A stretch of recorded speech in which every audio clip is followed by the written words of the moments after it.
শোনো। ইস, দেখো একটা মুসলমান ছেলে না ঢুকলো ওই মেয়েটার ঘরে। আসুন আসুন। মা, মা, দেখো কে এসেছেন। ওনাকে তো ঠিক চিনতে পারলাম না। অতিথি আমাকে বাড়িতে পৌঁছে দিতে এসেছেন। ও, বসুন বসুন বসুন। ঠিক আছে। আমার একটা নাচের স্কুল ছিল, আমি সেখানে নাচ শেখাতাম। আমি ওকেও নাচ শিখিয়েছিলাম। আমি চেয়েছিলাম ও পায়ে ঘুঙুর বেঁধে নটরাজের সেবা করুক, অনেক বড় শিল্পী হোক, খুব নাম করুক।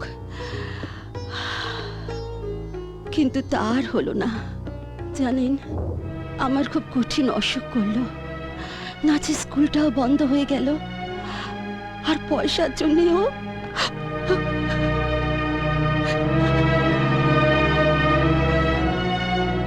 আসি।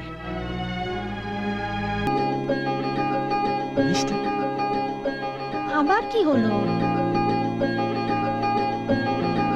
কি করছো, কি করছো এটা?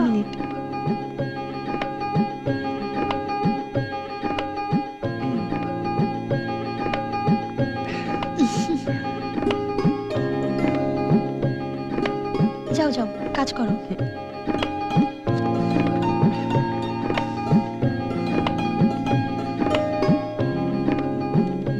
সাবিত্রী, সাবিত্রী। হ্যাঁ গো। আরে আমার কাছে একদম খুচরো পয়সা নেই। 100 টাকা নোটে বাসে ভাঙানি দেবে না? কিছু খুচরো পয়সা দাও তো। আমার কাছেও নেই গো, দাঁড়াও আমি মিষ্টির কাছে আছে কিনা দেখছি। মিষ্টি, মিষ্টি, ধ্যাৎ।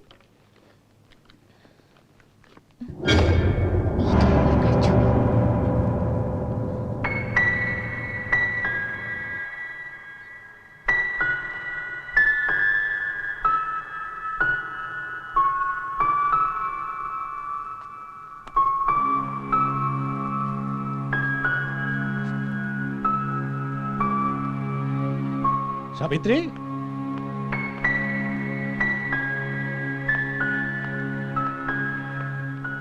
কি হলো সাবিত্রী? এটা কার ছবি? সেটা তোমার মেয়েকেই জিজ্ঞেস করো। ছবিটা ওর ব্যাগেই ছিল। তার মানে মিষ্টির বিয়ের বয়স হয়ে গেছে। ছেলেটার নাম কি? সাগর। ও খুব ভালো ছেলে বাবা।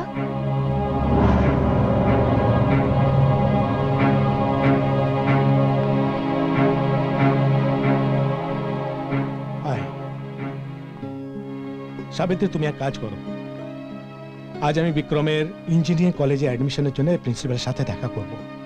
তুমি বরং এই ফাঁকে মিষ্টির কাছ থেকে ঠিকানাটা জেনে নিয়ে বিক্রমের সঙ্গে সাগরের বাবা আর মায়ের সঙ্গে দেখা করে এসো, ঠিক তো?